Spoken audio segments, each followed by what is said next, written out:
What's up guys, James here, and welcome back to another video on the channel, another episode in my series, Google Maps Anomalies. In today's video, I'm taking a look at a very specific building in the city of Osaka, Japan, the Gate Tower building. This isn't exclusively a Google Earth or Street View anomaly, as this is a conspicuous and permanent building, but I do kind of have my own passion for architecture, and this building stood out enough to me to make me want to make a video on it. Picture this scenario. You're visiting Japan, driving down the Akita route of the Hanshin Expressway. You want to make an exit, and while taking the specific Umida exit, you unknowingly find yourself driving through a literal building. That's right, the Gate Tower building is a 16-story office building with a highway off-ramp that passes directly through its 5th to 7th floors.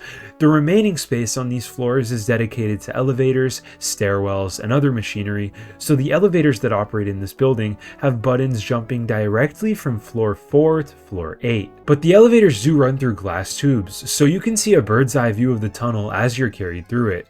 The highway itself makes no actual contact with the building and is instead held up by supports on either side of it. In this way, the portion that passes through the building is a bridge surrounded by a cover that protects the tower from noise and vibrations. The two don't touch at all. It must do a pretty good job, because otherwise I'm pretty curious what life is like for the workers on the floors directly above or beneath the road. Now, this is such an extraordinary collision of structures that you're probably wondering how it even occurred. Did the highway come first? Did the building come first? Let me break down the history of the Gate Tower building to answer those questions.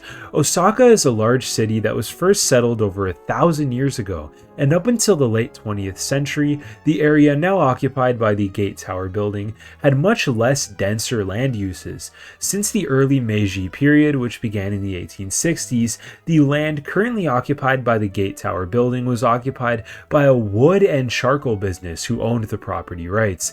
The original buildings of the area slowly deteriorated as Japan gradually moved to other fuel sources.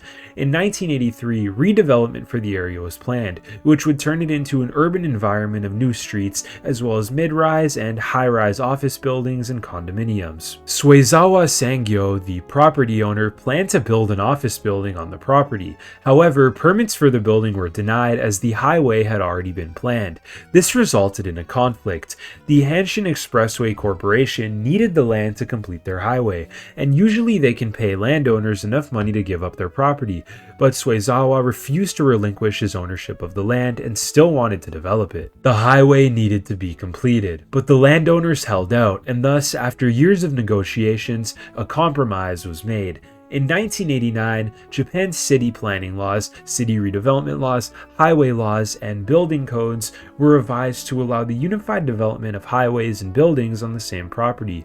While this didn't actually happen because of anything to do with the Gate Tower building, it ultimately was the change that allowed both the office tower and the off-ramp to be constructed. Suezawa got to develop the office building, while the Hanshin Expressway Corporation was able to build part of the highway on the property. Because this highway is raised above grade, they could not run a tunnel underground, and instead the off-ramp was built straight through the building. Thus, we have the Gate Tower building, an office tower with a highway ramp running right through it, one of the most notable landmarks to those living in or visiting Osaka. Local residents refer to the building as the Beehive, as seeing the cars enter on one side and exit the other looks like bees coming and going from a beehive. It even looks rounded at its sides, although it's not. Keeping its construction history in mind, my original question of which came first, the highway or the building, cannot be answered as intended. There was no knocking down of floors, no tunneling through an existing building. Both were made at the same time, giving the realization that sometimes the simplest solutions to a problem can actually be the most outlandish. Just by scrolling through Osaka and looking at the Gate Tower building on Google Street View, I just know that where I live in Ontario, this kind of urban planning involving such a dense and interwoven fabric of buildings and infrastructure would likely not be allowed to this degree. Thus, seeing this building for the first time was actually such a crazy sight to me. Although once again continuing the pattern, this Google Map anomaly isn't creepy or scary at all, but just a cool example of human ingenuity. Even the history of it doesn't run too deep.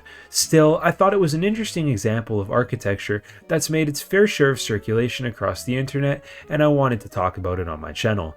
With that being said, I hope you all enjoyed today's episode of Google Maps Anomalies.